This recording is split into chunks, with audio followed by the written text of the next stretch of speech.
Hello everyone. Welcome back to STS, Science, Technology, Economy, Strategy 등을 고민하는 곳입니다.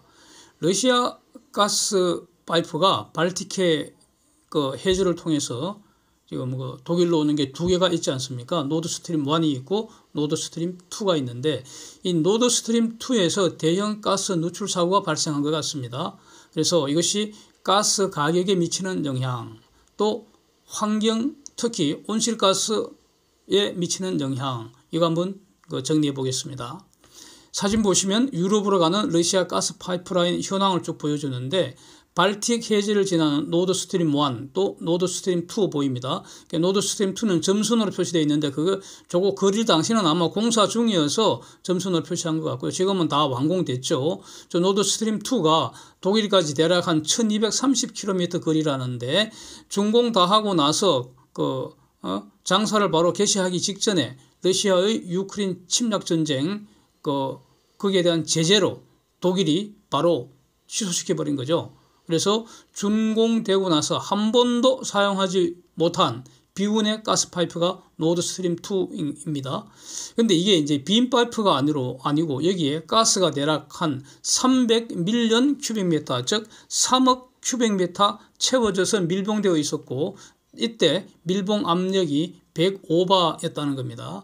근데 이게 이제 갑자기 가스가 누출되면서 압력이 7바로 떨어졌다. 그래서 보도를 쭉 종합을 해보니까 남은 가스가 대략 한 1억 7,700만 큐빅미터라는데 이게 수일 내에 이것도 전부 다 누출될 것 같다. 이런 겁니다. 그래서 이거 사고 위치는 구글 지도에서 보시는 덴마크의 섬 보른홀름 지역, 저 지역인 것 같습니다. 그래서 덴마크 당국은 저 지역 중심으로 반경 5회리 항해 금지 구역을 설정을 했다는 겁니다. 사고 원인은 이제 조사 중이라고 하니까 도대체 이 사고의 영향이 무엇일까? 가스 가격에 미치는 영향, 그 다음에 환경에 미치는 영향, 이렇게 검토를 해보면 될 것 같습니다. 그래서 우선 가스 가격 한번 보시면은 유럽의 TTF, 요게 이제 가장 중요하겠죠? 마이너스 6%, 그러니까 추가 하락 이어갔고요. 영국 가스값은 마이너스 13% 이렇게 최근에 가스 가격 폭락세 지금 이어지고 있고요. 그 다음에 이제 기름값을 보면은 WTI를 보면은 마이너스 3% 이상 추가 급락을 했고요. 브렌트유는 당연히 같이 비슷한 규모로 같이 급락한 상태이고, 그 다음에 글로벌 천연가스 선물도 저것도 6불대로 급락을 했다가 지금 이제 7불 올라섰는데 마이너스 0.69% 살짝 올라갔습니다. 그래서 이 글로벌 천연가스 선물 가격도 보시면은 분명히 저거 급락 추세입니다. 그리고 이번에 7불 살짝 턱걸이 한 것도 이번 사고하고는 아무 관련이 없는 것으로 보인다는 거죠. 그래서 결국 푸틴이 아주 속이 탈 것 같습니다. 대형 가스 누출 사고 소식이 나면은 가스 값이 그냥 폭등을 해야지 푸틴이 속으로 싱글벙글 할 텐데 야속하게도 시장은 번쩍도 안 한다는 겁니다. 왜 이런가? 그래서 아주 재미있는 표현을 가디언에서 읽었습니다. 유럽 가스 시장 분석하는 전문가의 평가를 이제 그대로 옮겼는데 표현이 이렇습니다. It's not a lost. 뭘 잃어버린 거 아니라는 겁니다. It's not a lost. A supply route. 그러니까 유럽의 가스 공급망이 손실된 거 아니라는 겁니다. 그럼 뭘 잃어버린 거냐? It's lost. 뭘 잃어버렸다는 겁니다. It's lost. White elephant. White elephant를 잃어버렸다는 겁니다. 흰 코끼리를 잃어버렸다는 겁니다. 그래서 원래 흰 코끼리라는 것은 돈은 안 되는데 비용은 많이 드는 애물단지라는 겁니다. 마치 쓸모없는 앓튼 이가 빠진 꼴, 속 시원하다 이런 뉘앙스입니다. 그래서 즉 현재의 유럽 가스 수급에는 아무런 영향이 없다는 것입니다. 그래서 유럽 가스 가격은 급락세를 이어갔다. 이렇게 이해가 됩니다. 그래서 제가 가만히 생각해 봤더니 현재 유럽의 가스 공급망이 뭡니까? 바로 LNGC입니다. LNGC. 배로 실어 오고 있습니다. 그래서 미국에서 유럽으로 LNG를 실어 가느라고 지금 대서양이 북적북적하다는 거 아닙니까? 그런 꼴입니다. 그 다음에 노르웨이도 중요한 가스 공급원이었는데 거기도 가스전이 있단 말이죠. 노르웨이도.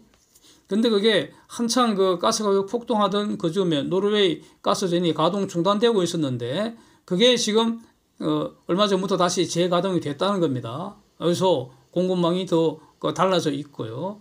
그러니까 이제 푸틴은 쏘기 타겠지만 유럽은 아무 상관없다 뭐 이런 겁니다.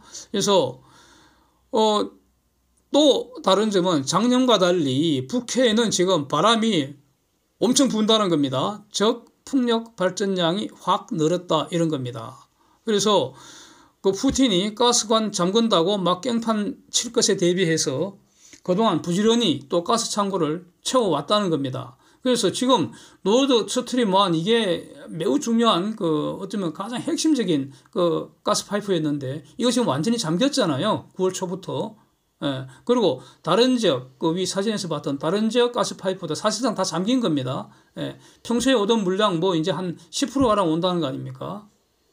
그런데도 불구하고 유럽 가스 가격은 폭락 중이라는 거 아닙니까? 그래서 푸틴이 이제 빨리 정신을 차려야 한다는 겁니다. 예. 공손하게 유크레인한테 사과하고 부수고 죽인 거 다 손해배상 해주고 서방 전 세계 국가에 대해서도 무릎 꿇고 사과하고 용서해 주십시오 이렇게 해야 된다는 겁니다.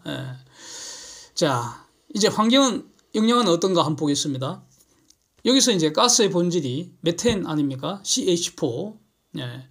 근데 요거는 기본적으로 독성은 없습니다. 아무런 색깔도 없고요. 아무런 냄새도 없습니다.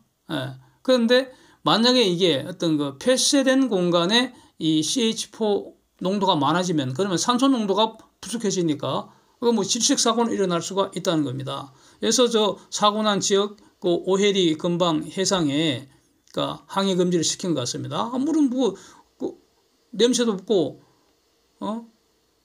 아무런 색깔도 없는데 아무런 흔적이 없는데 만약에 메탄 농도가 너무 많아지면 그 지역 갈 때 질식사고 일어날 수 있으니까 아마 그런 거 아닌가 싶습니다.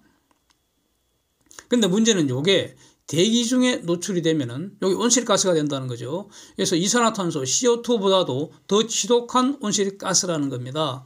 그래서 천연가스 추진 선박이라든가 아니면 LNGC 이런 거 운행할 때 메탄가스가 새 나가는 현상, 이걸 메탄 슬립 현상이라고 하지 않습니까?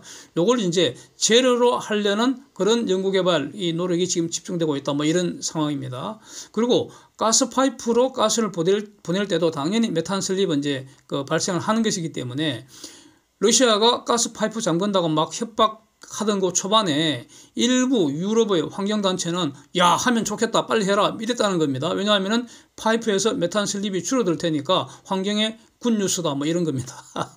그래서 일단 저 누출된 것이 그래서 대기 중으로 만약에 퍼져 나간다면은 이 지구 온난화 방지, 온실가스 줄인다는 요 입장에서는 상당한 재앙이 될 수도 있겠죠. 그런데 이제 이번 사고가 난 게 깊은 바다 속에서 일어났다는 것이고요. 메탄은 물속에 녹는다는 겁니다. 그래서 해저 가스전을 개발할 때 가스를 포올린 가스의 품질을 평가할 때 도대체 가스와 물이 어느 정도로 섞여 있느냐. 그게 바로 가스 워터 레이쇼라는 거죠. 그걸 가지고 저 해저 가스전의 어떤 품질을 판단하는 지표 중에 하나로 쓴다는 겁니다. 그리고 또 하나 중요한 재미있는 것이 메탄이 물에 녹아서 그게 얼어버리면 그게 바로 불타는 얼음으로 우리가 이제 불리는 그런 메탄 수화물인 메탄 하이드레이트가 된다는 겁니다. 그래서 이게 시베리아 동토층에 메탄이 얼어서 많이 파묻혀 있는데 온난화 때문에 동토층이 녹으면은 그 얼음 속에 녹아있던 메탄이 대기 중으로 퍼져나가게 되면은 지구 온난화가 더 가속될 거다. 이런 근심 속에 사는 사람들도 지금 많다는 거 아닙니까? 그렇습니다. 그래서 하여튼 간에 이번 사고는 북해의 차가운 바닷속에서 새어나온 것이니까 대부분 바닷물 속에 녹아서 희석되었을 것이다. 즉 러시아는 돈이 바닷물에 녹아서 사라졌다. 그래서 푸틴한테는 아주 슬픈 사건이지만 서방에는 아무런 영향도 없다. 그냥 아무것도 아니다. 일단 이렇게 정리할 수 있을 것 같습니다. 여기서 도대체 이 사고가 왜 났을까? 이게 이제 궁금합니다. 여기서부터는 저희 상상입니다. 예. 혹시 푸틴이 유지 비용 아끼려고 사고를 가정해서 그냥 바닷속에 가스를 버려버린 거 아니냐, 이게 의심이 든다는 겁니다. 땅 속에 파묻힌 가스를 일단 퍼올리면 이거 바로 사용하는 것이 원칙입니다. 사용을 안 하면 이게 저절로 공기 중으로 퍼져나가 버린다는 거 아닙니까? 사라진다는 겁니다. 즉 돈이 연기처럼 사라진다는 거 아닙니까? 왜냐하면 퍼올릴 때 돈 들였고요. 그 다음에 저 시장에 팔면 돈이 들어오는데 뭐 공기 중으로 퍼져나가 버리면 돈이 연기처럼 공기 중으로 사라진다는 것이니까, 그래서 이걸 막으려면은 돈 들여서 가둬둬야 합니다. 그래서 가스를 가둬두는 비용이 나중에 가스 팔아서 받는 돈보다도 더 적으면은 가둬두려고 하겠죠, 당연히. 지금 푸틴이 노드스트림 2에 가둬둔 가스 3억 큐빅미터, 저거 언제 돈으로 바꿀지 지금 기약이 없다는 거 아닙니까? 유럽이 러시아 가스 안 산다고 하잖아요. 안 산다고 하잖아. 유럽은 사실은 가스가 고파 죽을 지경이죠. 그래서 가스 고파서 가스 구하려고 온 지구촌 헤집고 다니고 있는데, 아니 대문 앞에 수북하게 쌓여있는 러시아 가스는 필요 없다, 갖고 가라, 이거 아닙니까? 안 쓴다는 거 이거 아닙니까? 그러니까 푸틴은 지금 생돈 들여서 가스를 노드스트림 2에 3억 큐빅미터나 가둬두고 있는데 자꾸 돈이 들어간다는 겁니다. 그런데 그 언제 지금 팔 곳은 유럽밖에 없는데 안 산다니까. 지금 언제 돈으로 바꿀지 기약이 없는 꼬라지 아닙니까? 그래서 그냥 바닷속에 쏟아버린 거 아닌가, 이런 의심이 든다는 겁니다. 그래서 독일 등이 지금 조사 중이라는 거니까 이렇게 되면 당연히 이제 미국도 조사에 참여하겠죠. 어떻게 보면 한국도 참여하면 좋겠습니다. 왜냐하면 케이스 났으니까. 케이스를 잘 스터디하면은 우리가 몰랐던 새로운 지식을 얻을 수도 있기 때문이죠. 하여튼 우리는 어떻게 발표할지 상당히 궁금해집니다. Thanks for watching. See you next.